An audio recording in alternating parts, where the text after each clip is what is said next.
Welcome to Porch Play Chats, sponsored by the American Association for the Child's Right to Play, or a little shortened title, IPA USA.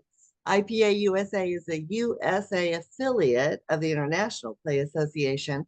And as part of our efforts to promote play, we've introduced these Porch Play Chats. There's more than 200 of them that are available to you and free. You can listen to them in your car. You can put them on in the background while you're cleaning your house or doing other chores.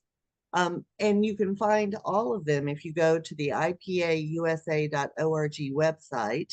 And up in that top right-hand corner, you can be a friend on our Facebook page, subscribe to our YouTube channel, follow us on Instagram, download the Spotify app for free. And we're starting to upload those into the Spotify podcast.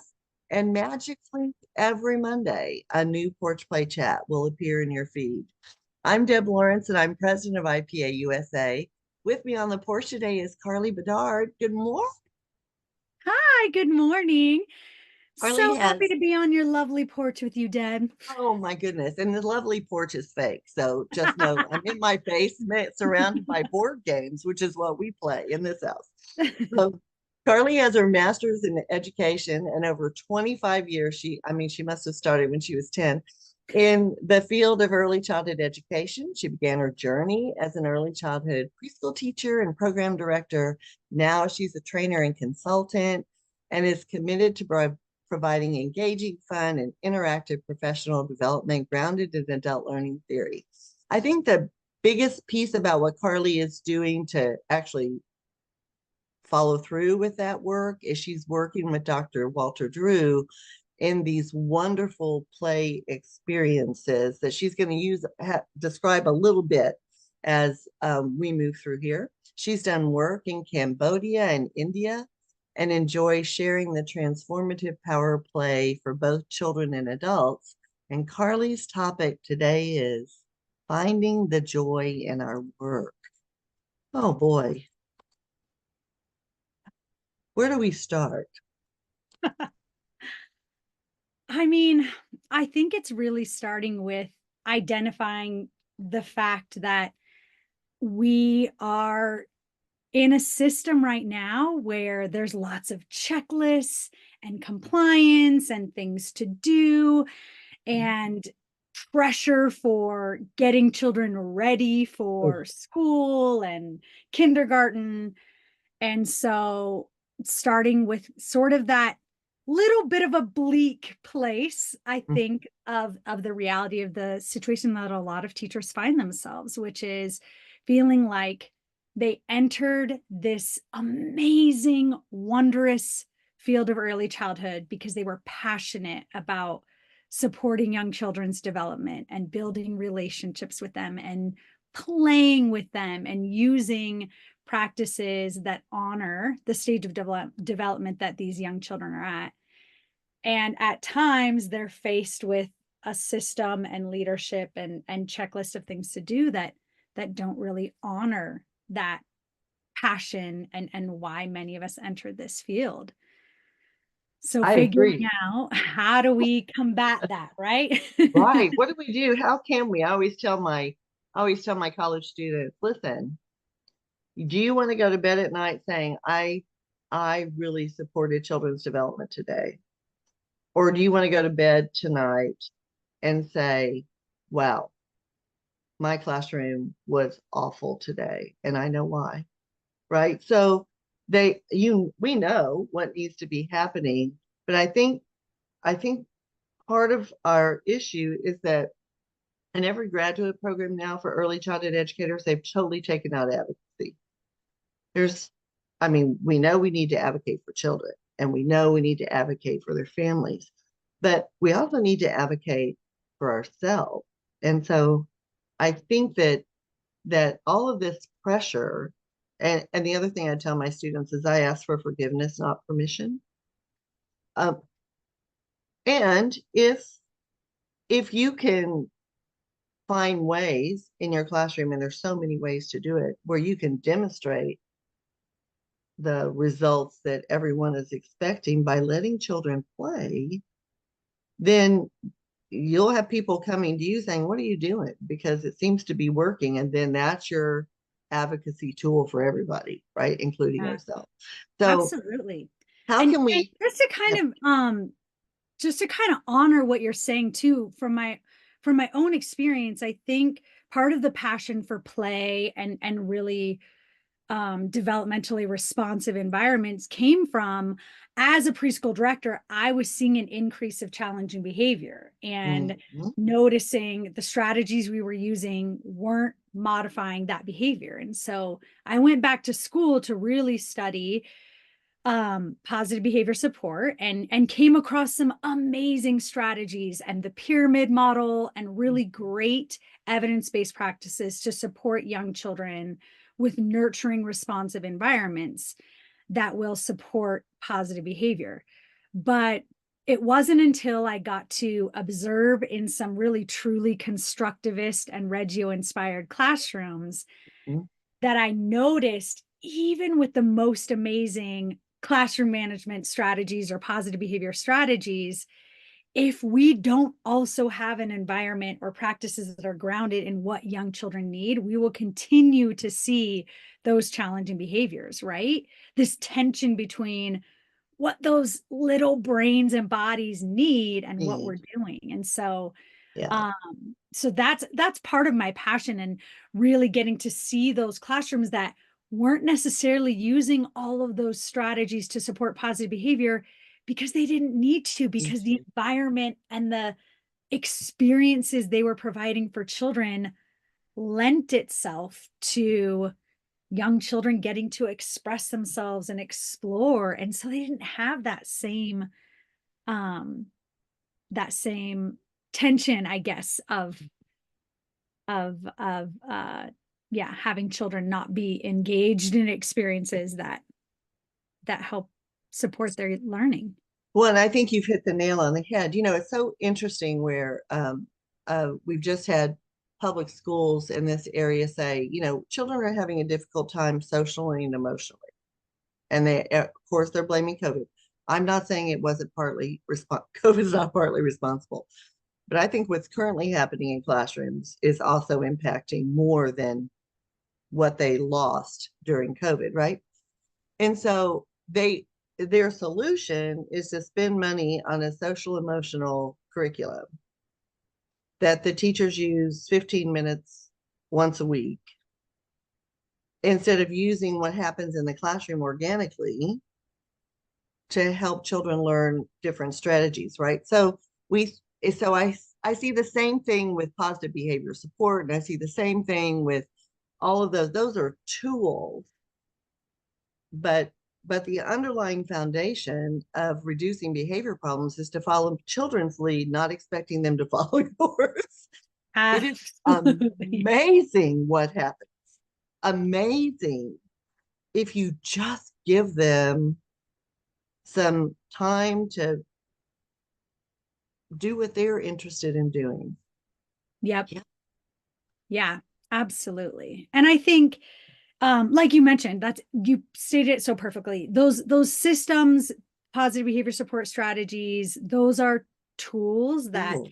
will support, but not having that foundational. And that's sort of what I've observed in my coaching practices with those amazing tools like pyramid model and positive behavior support strategies is the classrooms that aren't founded in developmentally appropriate practices, those tools just aren't as successful as, like you said, starting with that foundation of following children's lead and honoring who they are and giving them opportunities to express and explore in those hands-on and engaging ways. Yes. And so I know that, our listeners may be going, I have no idea what to do. I have no idea. I don't even know where to start. And, Bedbars always told us to start in a corner, right? So you start in a little space and you incrementally increase that time, but you do it over a period of time. So instead of making every child come to circle so that they pinch or kick each other and all you're doing is behavior management instead of reading the book, right? Maybe they continue to play if they don't want to come to circle, and you really do really fun, exciting things in circle so that they want to come, right? So it's things like that that is a first step. You know, you could bring out the puppets, you could play a game, you could sing songs and read a book that they're really into. You could do so many things in like 15 minutes. Don't I mean, some programs are doing 30-minute circles and wondering what happened. And I'm like, That could be, oh my gosh, that's got to be our next like porch conversation, Deb, because yes. please.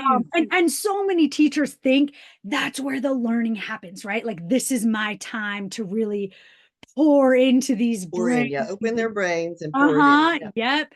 And I can't tell you, I do some class coaching and classroom assessment scoring observations as part of my QRS work in my former job and then now just as a consultant. And I can see teachers and through coaching feel that tension where they think, oh my gosh, my circle time needs to be amazing and here's all the 8 things I'm going to do.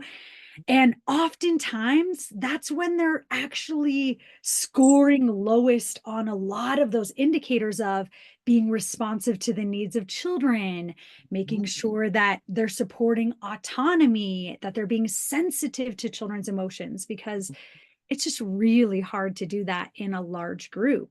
Oh Uh, yeah.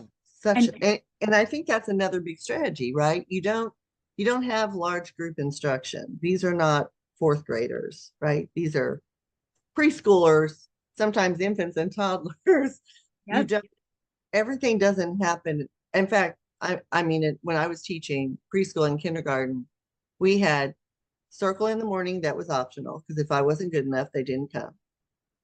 And at lunch after recess or before lunch, at when we came in from recess, when everybody was going to need to wash their hands for lunch anyway, there was a mandatory circle. Everybody came so that then I could release them to wash their hands and go sit down and start eating, right?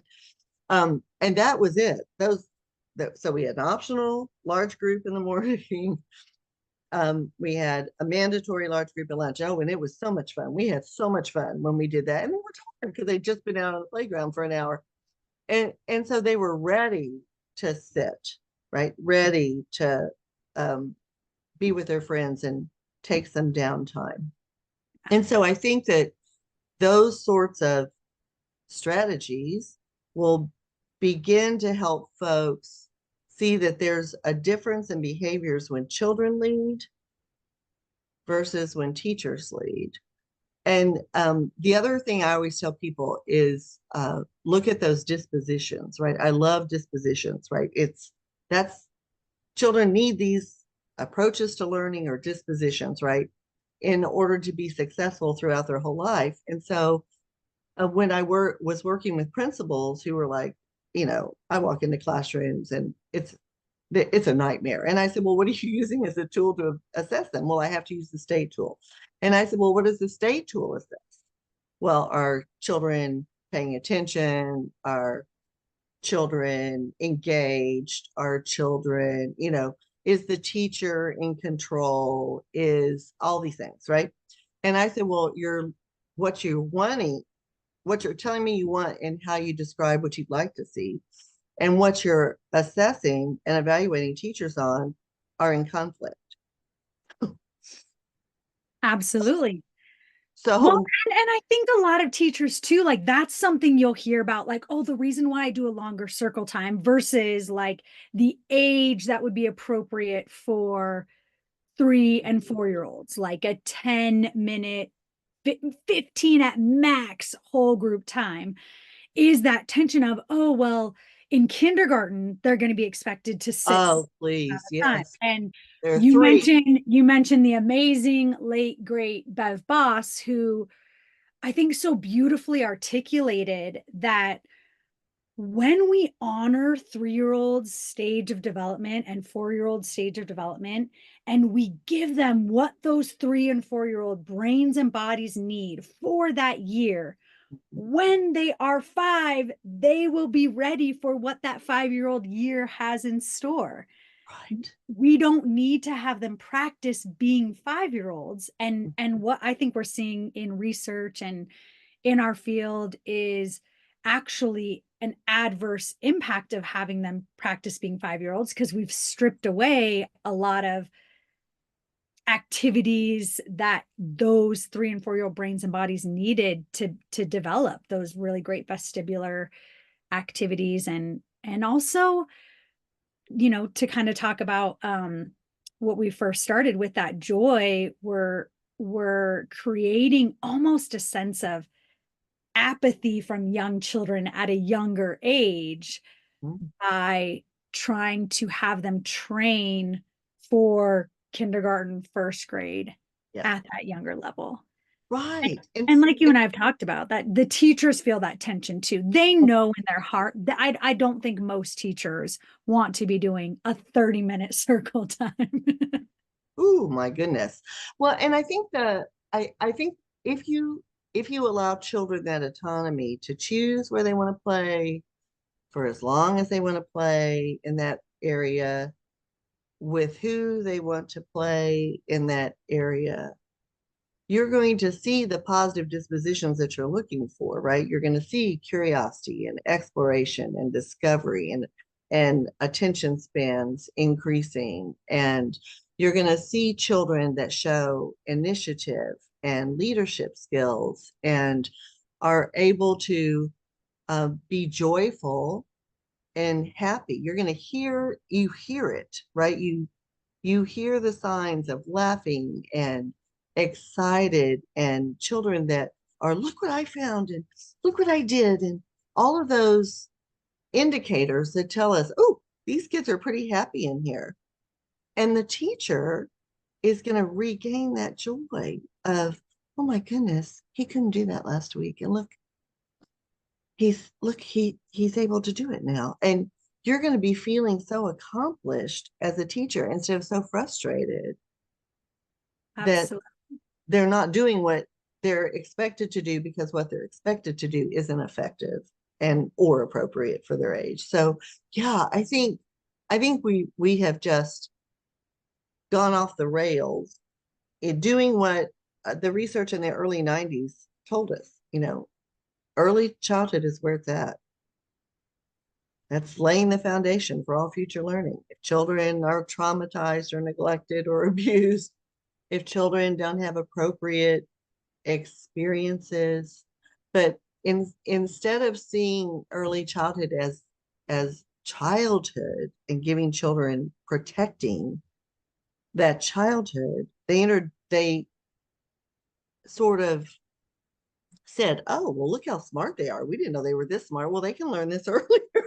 So Yeah. have truly gone like off the rails. Yeah, like, oh, we had those 2 or 3 kids who wanted to read and were ready, All of and them must so be yeah, yeah, ready. yeah, Oh my exactly. Yep. God, it's just crazy. Yeah, it is. And Which is I creating think, this tension, what's that? which is creating this tension. And Yep. I think because of all the behavior problems that are occurring because of these inappropriate practices that are taking place in a classroom that teachers feel pressured to do, that the relationship between the teacher and the child becomes so much more a conflict relationship instead of a supportive, responsive, nurturing relationship, because we're just like, I've actually seen teachers roll their eyes at children. And when that happens, I always say this is not the child's issue. Yep. This is the classroom issue. So let's go to the root of the problem and let's see what we can do to give you some relief and to give them some relief, right? Yeah. Because Yep. it's ooh crazy. And so It when is. you're coaching and you have a teacher that is really struggling because of what they're required to do, how are you helping them move past or giving them ways to demonstrate how children are learning or developing instead of what they're doing with worksheets or the smart board or the YouTube channel or whatever other thing they're doing. Yeah, I Oh, think one of there's a couple strategies. The first thing I've noticed, like you were saying, COVID had an impact on all of us, children and teachers alike. And I almost feel like maybe as first responders, as you know, folks who were there still in the field, working with children, trying to manage COVID regulations, I almost feel like we went into a bit of survival mode as a field, yeah, right? Like we were still absolutely. going, we were moving, we didn't have that time to really process and think about the impact of COVID on ourselves, on our children. And so it's almost like this delayed response that we're seeing, where now that we're out of the crisis and we're out of our brainstem mode, it's like, oh my goodness, this flood of what we all collectively experience and what I individually experience. So I think for me, for teachers, it starts with that self-reflection process and being able to identify you are a human who has feelings and emotions, and really trying to help support their resilience and self-care and their own emotional intelligence, and just creating space to be able to share the frustrations, whether it's about COVID or about everything we've been talking about, the tension that they're facing. So that's kind of the first thing I think And what is you're doing is building a relationship. absolutely. I was just going to say it's that You're parallel process, listening. right? Yeah, Yes. It's yeah. creating space to honor, yeah, who you are. And I'm genuinely, I guess the word would be enamored with the work of early childhood educators. I continue to just be yeah, so amazed by what they do on a daily basis. So having that genuine interest in supporting them Yeah. and being on their side, I think is kind of that a long-winded answer for the first step. And then a lot of what I do in coaching is also really observing them and getting to celebrate their strengths and point out those connections that they did make with children, or point out what that light bulb moment for the child. Because a lot of times when you're in the classroom, you're doing a million things at A once, and so million things. you don't always get to really hear what you said and how that impacted a child. And so really getting to celebrate those moments. And then as a developmentalist, I'm kind of intentionally really emphasizing those moments that happened in play as well, which it turns out that's the majority of when those things are happening anyways. Exactly. But really being able to reiterate like those connections that took place, and being able to give teachers the language of that learning and that disposition in that moment as a Mhm. way to empower them as well, not only in their own practice, but to help share with families, with leaders, with kindergarten teachers, like this is what's happening in that moment of play. This is how I helped support relationships, and then also how I help support their learning. And so, And their development. And that's beautiful because I think with everyone, it starts with relationships. And so having, if you're feeling so, if you've lost your joy because of everything that you're required to do, and nobody is blaming you, we know what the stress you're under. But I think what we need to do is reset and go back to what we know works and what's worked for hundreds of years and what worked hopefully for you in your childhood that got you ready for the next lives. And and so Carly, we didn't have time to talk about the play experience, but I want to I want to say that one of the things that gets you back into your joy and gets you to that space where you're sort of not present, you're away outside of your mind, focused on loose parts and creating your own story, right? Is is a wonderful opportunity for teachers to begin to make the connection between what is missing in children's lives and in their lives, maybe because they haven't had the space to sort of just, I don't have to control a group of children right now. I can just fiddle with these things and see Yep. where it takes me, right?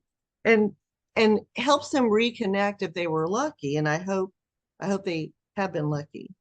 Reconnect with how you as a child played and what you were doing in your head as you were playing. Oh my goodness, you were imagining and you were doing all of these wonderful, joyful, exciting discoveries that you were able to have as a child. And we've sort of taken that away from children now because we're like teaching them versus allowing them to explore and discover on their own. So can you just talk a little bit about the play experiences and how they would find one that you and Walter are doing, just for like 2 minutes because we're running over? We always Yeah, do. absolutely. So the self-active play experience is a very specific model of allowing adults to reconnect, exactly like you said, Deb, with that inner child, that inner curiosity, that sense of wonder. And so the Institute for Self-Active Education, which we can link in the website, and I'll give Deb some additional resources on a Padlet to share just some of the amazing ways that you can join us for a virtual play experience. But there's also several of us play coaches conducting these play experiences across the country as well. Walter's based in Florida. I'm in California and Colorado. And so as you were talking, Deb, about reclaiming those experiences for children, I think part of the onus is on our system and our leaders to mirror that for adults and for educators, and to bring professional development experiences that are engaging and fun and provide that sense of autonomy. And when you see adults get to have a play experience with these magical, open-ended, loose parts materials, they immediately are tapping into that joy, that sense of mindfulness, the passion that I think brought most of us into this field. And rather than just talking about how important play is or how necessary it is for young children, when you get to experience it firsthand, there's an immediate desire to transform your practices. And like you said, it means starting small, one corner at a time, like Bev Boss said.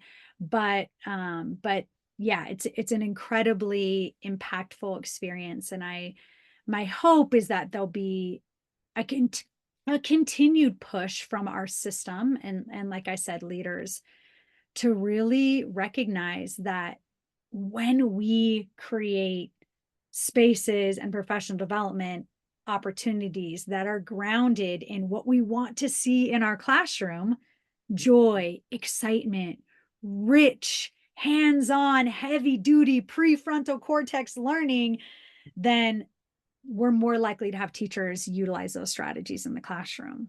Yes, and administrators will have less turnover because your teachers are burned out because you're expecting way too much from children and way too much from them. Yeah. And so if you're an administrator and you want to say, okay, maybe it's time to shift our perspective, then just get in contact with IPA USA, and you can find us at on Gmail, but you can go to the website ipausa.org and just send me an email and I'll get you connected with Carly so that Yeah. you can see when a play experience for teachers might be in. And you know, it's amazing when I've had principals in these sessions through the Pennsylvania Department of Ed have open-ended materials, and to be able to give them time in a session to figure out what they're going to do with them. And they tell me, wow, this is the first time I haven't been stressed in 3 months. just this is all we have to do. I'm like, well, it's not all you have to do, but it's the But it's a pretty beginning. amazing foundation. Like it's a transformative foundation. It's right here. Here we Yep. are trying to build you up. And so those play experiences are really, really important. But the system isn't gonna figure it out. I mean, we've had No Child Left Behind for 21 years, even though we've morphed it some, and it's not working. But yet for 23 years, we haven't done anything different. So it's the system up here that also needs to have those experiences to see how they can do things differently. Okay, don't go anywhere because this was amazing. I'm going to close this out. And so until next time, please visit our website at IPAUSA.org and keep on playing.